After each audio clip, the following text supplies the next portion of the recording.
You, finding life pretty dull? You, dreaming again of exotic places, wishing you were somewhere else? We offer you escape.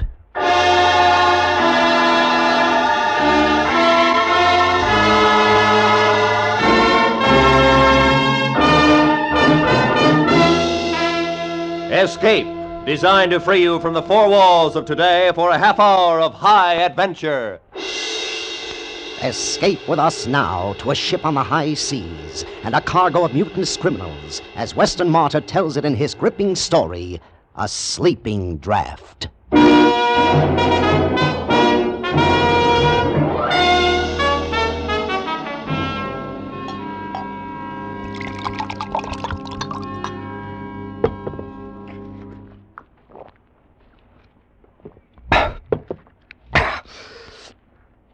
That helps.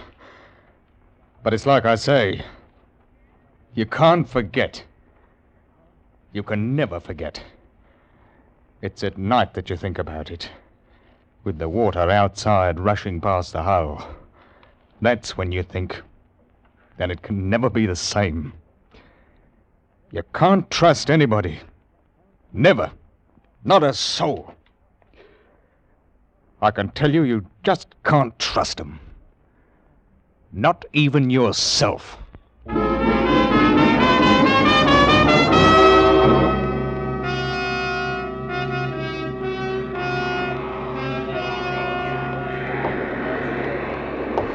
What is it, mister? Mr. Finch says he's ready to board, sir. Oh, he is, eh? All right, I'm not stopping him.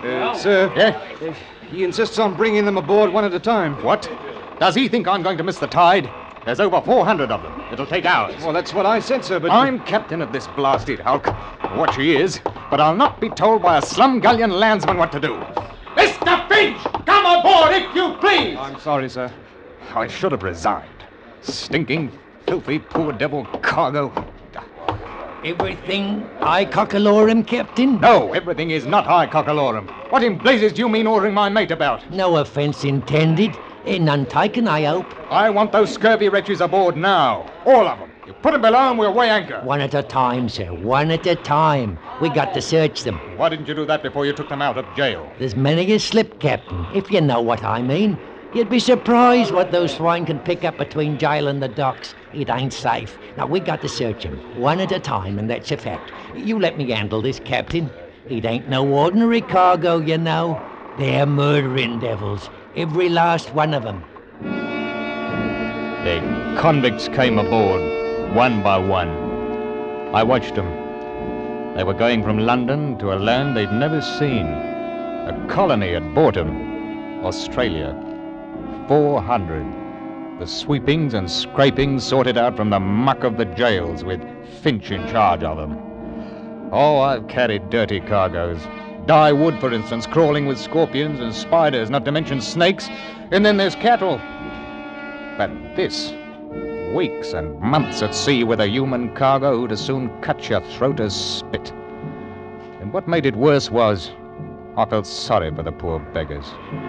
I watched them come aboard until there were 2 left. Name? Wilkes is the name. Search him.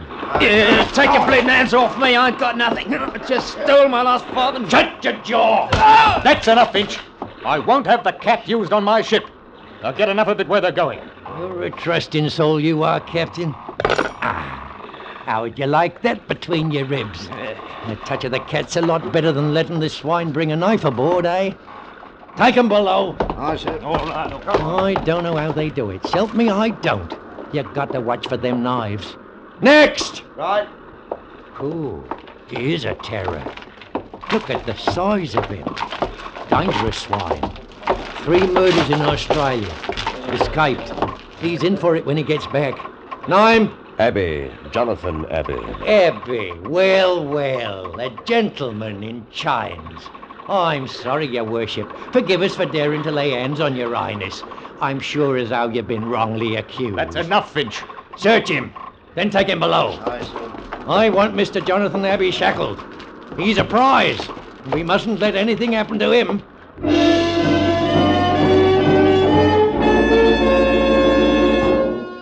the day we left London docks, I'd taken a violent dislike to Finch. He seemed to be happiest when he was laying about with his cat on the convicts herded like sheep below decks. He kept them quiet enough, but one night I decided to have it out with him in my cabin. Oh, I made it strong, I can tell you, so that even he could understand what I meant. You all finished, Captain? All right. Now, you hear me out. They're a bad lot. 400 of them. All bound for Australia, and they don't want to go. You follow me? There's that bloke Abbey. As soon as we touch Sydney, the game's up for him. They'll hang him, sure. That doesn't mean that you have the right to make life even worse for them here. Oh, no? If I don't, where do you think we'll be? You, me, your mates. And the crew, well, from what I've seen of them, they're not much better than what's below. You're doing a lot of jawing, mister. I am. What would you do if you were down there? I'll tell you. You'd get hold of the ship and clear out. That's what you'd do. And it'd be easy. They're locked in and we've got a guard. You don't know 'em like I do. There's another thing.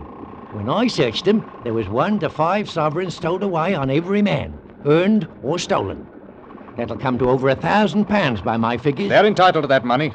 It's little enough to take to a wild country. It's truth, but there's them down there what would slit the gullet of any man for 2 bob.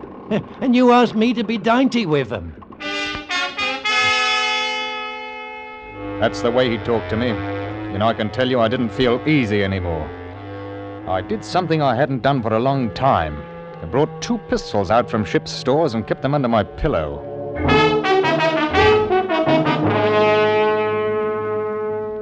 It was when we got round the Horn that the first convict died.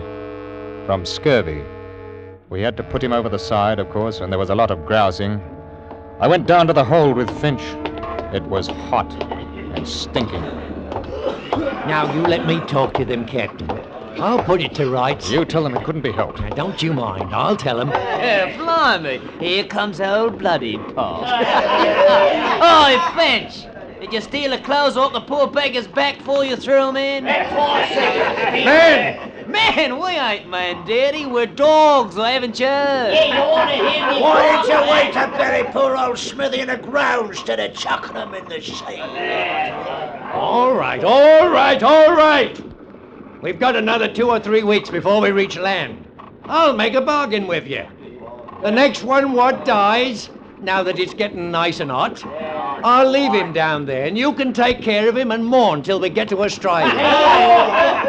How's that? How's that? £1/crown you don't keep him for 3 days. That's old Bloody Pot. Always a nose for business. Well, if you ain't satisfied with that, I'll see that the hatch is closed down tight for the rest of the voyage. And you can boil for all of me. That seemed to settle it for a time. I began to see that in spite of Finch's hardness with them, the prisoners knew he was master and behaved themselves. That is, most of them did. But there were others. And that's what began the trouble. We were 2 days out of the Cook Islands when it happened. Yes? Captain, there's a man on deck. We brought him up from below. It's horrible. Why, what's happened? One of the convicts, sir. Oh? All that blood, sir. Poor devil. I tried to do something, but it was too late. By the time we got him up... Fight, eh? Yes, sir. Here we are, Captain. Mr. Darling ain't much of a surgeon, I must say. Well, I did what I could. He must have been dead before we got him up here. Why, he's been cut to pieces. Not half he ain't. How did it happen? Oh, I heard him shouting. When I went down in the hold, there he was, propped up like against the bars, with his arms through holding him up. He must have been dead. He must have been. Poor devil. Who, him? No, he's dead. There's others in for it, though. What do you mean? Well, how'd you think he got cut up like that? Knives, Captain. Knives. But you searched them before they boarded. I did, and Struth, I don't know how they come to do it. Small knives, Captain. Small knives. We're getting close to Australia. That's what it is. Whoever's got them knives, he's after money. The £1,000 or more what's on this cursed ship. Well, I don't see how... You're a trusting soul, you are, Captain. Maybe there's a dozen of them. Maybe 20 with knives. Follow me? They'll run the others and rob 'em blind. Gold sovereigns, Captain. You didn't forget, did you? If anybody objects, cut him up in small pieces like him. We've got to go down there and put a stop to it. Yes, I don't think. How many guns you got aboard? 2 pistols and 4 muskets. That's a fat lot of good. Oh, well, let's take the sweet with the sour. We can try, there's no harm in that. Mark my words, Captain, before we get to Sydney, all of us probably will have our throats cut. Come on. Finch and I, with 2 seamen, armed ourselves and went down into the hold and stood outside the bars. The men inside were quiet, very quiet. They just looked at us, dark like. You, men! I'll talk to them. Now listen to me. We know some of you are carrying knives. I want you to throw them out here. Nothing further will be said about it if you do as I say.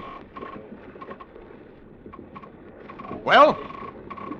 Captain dear, my porridge wasn't hot enough this morning. And please, sir, can I have sugar in it tomorrow? That ain't the way to talk to this scum. The captain's a gentleman. I'm not. You know me, don't you? He knows you all right. You, Abbey. Yes? I've a mind you're the leader down here. Good old Abbey. I'm flattered, Mr. Finch, but you forget I'm shackled to my bunk. You sorted that. You listen to me. I'm giving you till morning to throw them knives out here. Till morning. If every blasted one ain't out of your dirty hands, I'm going to have you flogged. Every ruddy one of you. 50 lashes. Do you hear me, Mr. Abbey? I'll think about it. Till morning.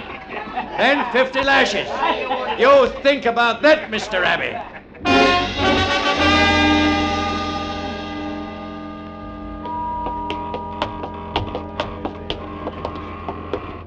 I didn't think they'd give 'em to us that easy, Captain. There's going to be trouble, though, with this flogging. There'll be more if we don't get the knives away. Good morning, Captain dear and Mr. Finch. You filthy scum. Where's them knives? Where they'll do the most good. All right. I've given you a chance. I played fair. Now... Mr. Finch, sir, may I have a word with you? Oh, come to your senses, have you? Bend closer to the bar circles. What I've got to say, I've got to whisper. Well, what is it? What is it? Mr. Finch. For that, 100 lashes. Wilkes, I'll take you first and handle the cat myself. Oh, no, sir. No, sir. Why not take, him first? He won't feel it like I will. The crowd of men parted suddenly, and from out of them was pushed what had once been a man. It fell against the bars, and then no longer with the support of living arms, it slid to the deck. We looked at him, Finch and me. His life had been worth a sovereign, maybe 2. He hadn't either now, and the knives were still in the hold with them that had killed him.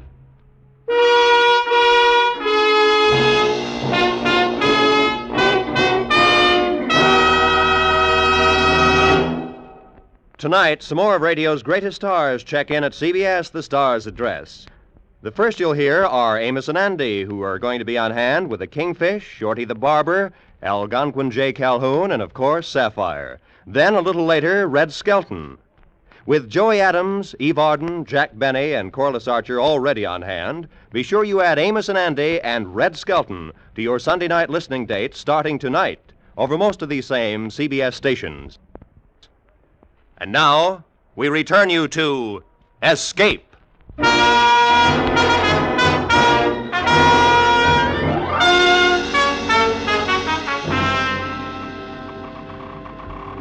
Now, as I sees it, we've got to have a council of war, in a manner of speaking. I'll tell you one thing, Mr. Finch. There'll be no flogging. Ah, I can see you're a sharper, you are. No, that's right. Too dangerous.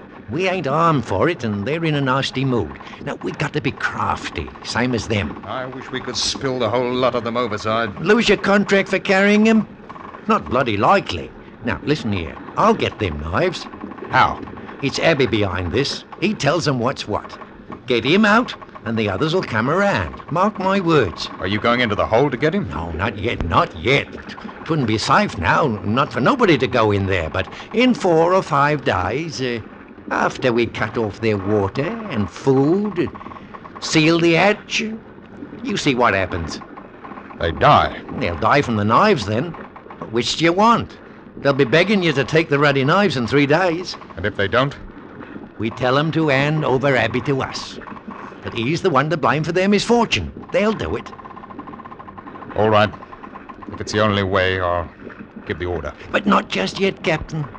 We'll let them sit down there and wonder. Wonder what we're going to do about it. Some of them may get nervous. We'll let them wonder a bit.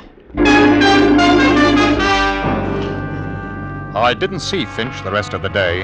The barometer had fallen suddenly, and with it came a storm. I can tell you I had my hands full for the next 24 hours. There was no time to worry about what was going on in the hold of the ship, but I didn't think they'd have much stomach for knifing each other and killing. I was wrong. The next morning at breakfast, Finch didn't turn up. He didn't turn up at all. We searched the whole ship. And then I went down into the hold, and that's where he was. And he hadn't died quickly. Someone had held him against the bars, and the others had... He hadn't died quickly. Good morning, Captain. Present for you. Who did this? Who did it? I wouldn't waste sleep mourning him, Captain. He was a bully, and no better than us, except that he was outside. Abbey, I thought you were shackled. I was, but Mr. Finch kindly supplied the key to unfasten me. You're going to pay for this. All of you. Now, where are the knives? They're in here, Captain. How'd you like to come in and get them? You'll pay for this! You're repeating yourself, Captain. Good morning.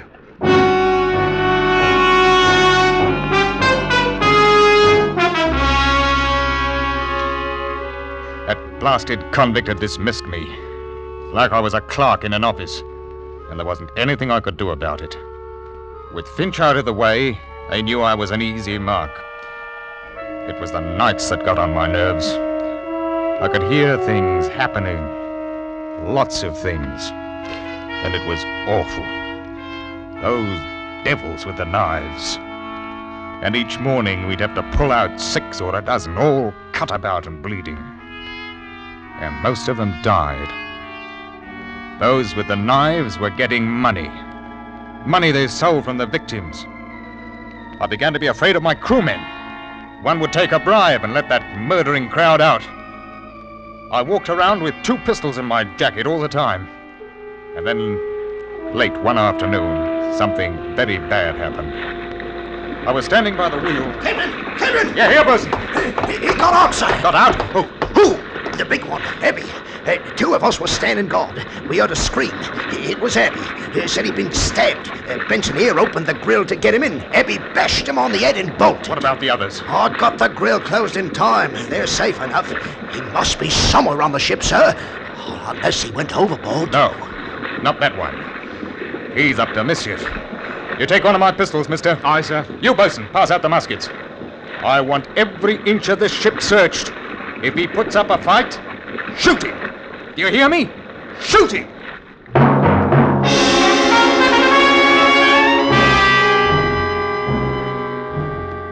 The night comes quickly in southern parts. Did you ever try to search a ship at night with lanterns? It's not easy. Too many shadows, too many sounds which could be rats or a murderer who's bigger than what you are and could choke your life out in half a minute. We couldn't find him, but he was somewhere aboard, waiting his time. Because we were short-handed, what with the crew searching, I stood a watch. And I thought about that man who Finch said had committed 3 murders in Australia. Don't turn around, Captain. It's only a little knife. Don't move. What do you want? A talk. I've nothing to say to the likes of you. That may be, but I've an offer to make you. An offer? It's not safe here. One of your men will be along. Can we go to your cabin? Do you think I'd trust a man like you? Alone? You make it difficult for me. If someone comes, I may have to cut your throat. I'd as soon have it cut on deck. Now, what do you want? All right. You know what I'm in for when we reach Sydney. Finch told me I've no pity for you. I'm not asking for pity. I have an offer to make. Then I can do no more than listen. The men below are planning to take the ship. I don't think they've got a chance, but they'll be killing. Those that have got the knives have got all the money, too. It's £1,200. I'm aware of that, mister. I can get the knives for you. Huh? All I want is the chance to get away before the ship docks. How do I know it's not a trick? Turn around, Captain. Huh?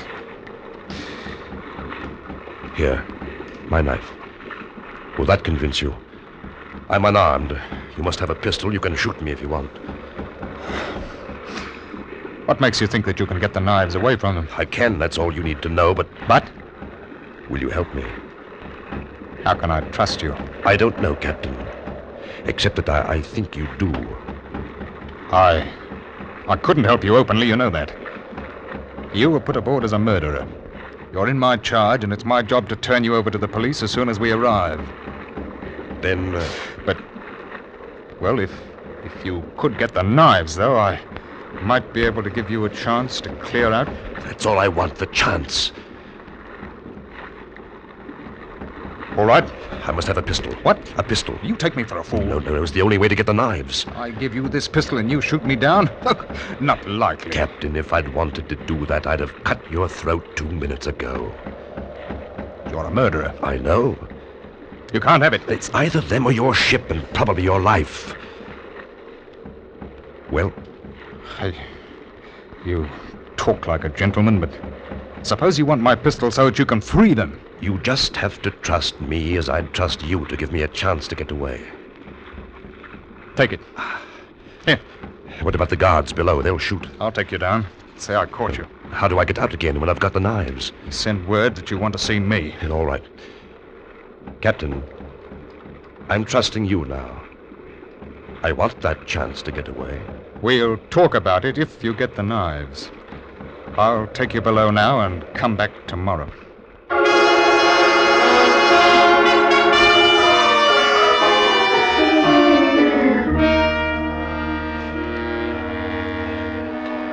Keep your voice low.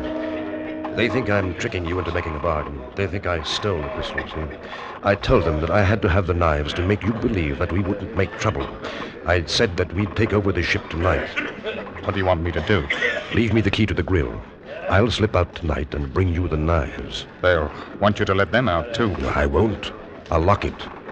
How do I know you will? You don't. You'll have to trust me. Do they know about this plan? All except for the fact that I'm going to lock them in once I'm out. Give me the knives now. No. They'd know something was wrong. I'd never get out alive. Give me the key. All right. Here. Tonight.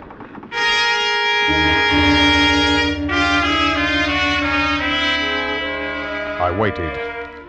And I can tell you that I didn't like it. The wind came up a bit, and I knew that before sunrise we would be in Sydney. That is, if I should trust a murderer. At 10 o'clock that night, there was a tap on my cabin door. One of your crew nearly caught me coming down here. Well, I've kept my side of the bargain. Yeah. Oh, they're all there. You needn't worry. Here's your pistol. You may need it. Huh? Thanks. Now, how do I get away? We'll be in port in about 6 hours if the wind holds. You stay aft in the longboat. When you hear the anchor go, drop over the side and swim for it. I'll try to anchor as close to land as possible before I take her in. If I can land without being seen, I've got some friends who will hide me. I don't want to know about it. Just remember, when the anchors lets go, that's your signal. Thank you, Captain. I trust you. And, I'd like to shake hands with you.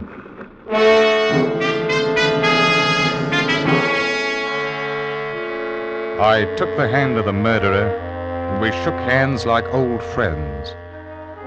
And then he was gone. 2 hours later, the wind went down, and in its place came fog. Thick, mucky fog. I had my hands full, what with danger from other ships and the blasted current that knocks you about off the harbor entrance. by 3 o'clock the fog had shut in properly, and the blessed tide ran us all over the place. It was proper dangerous, I can tell you. We were about 15 miles offshore, and I didn't like the looks of things. There's shoals thereabout, and I sent the mate for'ard to heave the lead. I got a proper start when I heard him sing out, "By the deep fall!" We'd got off course right enough, and at this rate we'd shear the bottom clean off her. I saw it was high time to bring the ship up and wait until we could see something. Let go the anchor! Let go the anchor!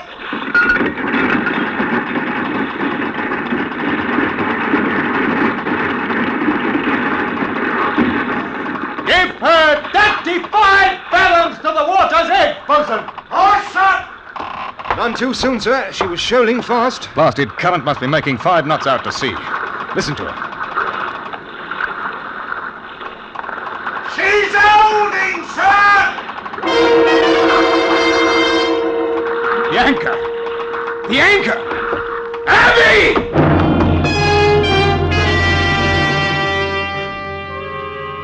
I went to the longboat. It was empty. He'd heard the signal as the anchor paid out. He couldn't see in the fog and had gone overboard into a 5-knot tide running straight out to sea, 15 miles from shore. He trusted me. That's why I tell you, you shouldn't trust anybody.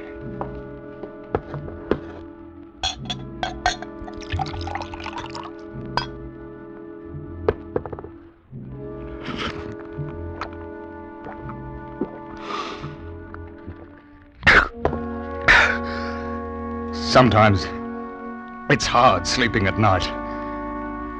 When you hear the water outside and you think, that's when it's hard to sleep.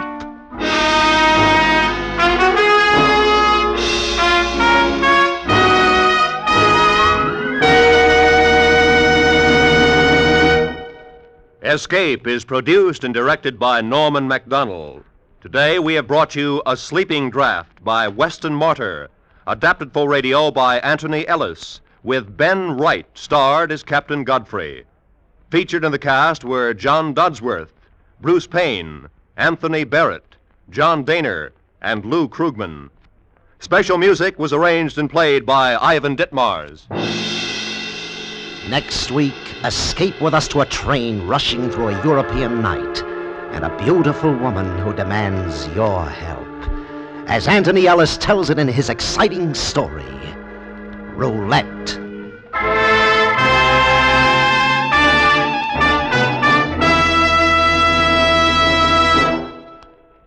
Escape is the first in a series of CBS features recently programmed for your Sunday afternoon listening. Later this afternoon, you'll hear Make Believe Town, a series of dramas set in Hollywood with Mr. Walter Wanger as your host. Later, you will hear on most of these same CBS stations the first Sunday broadcast of Arthur Godfrey's Digest, a half hour of the cream of wit and humor from the Redheads weekday show on CBS.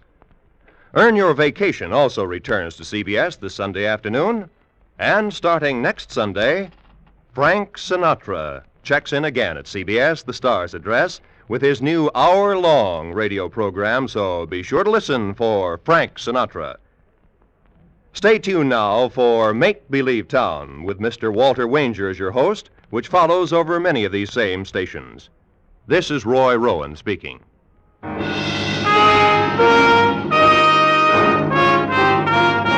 This is CBS, where you enjoy the Contented Hour every Sunday night, the Columbia Broadcasting System.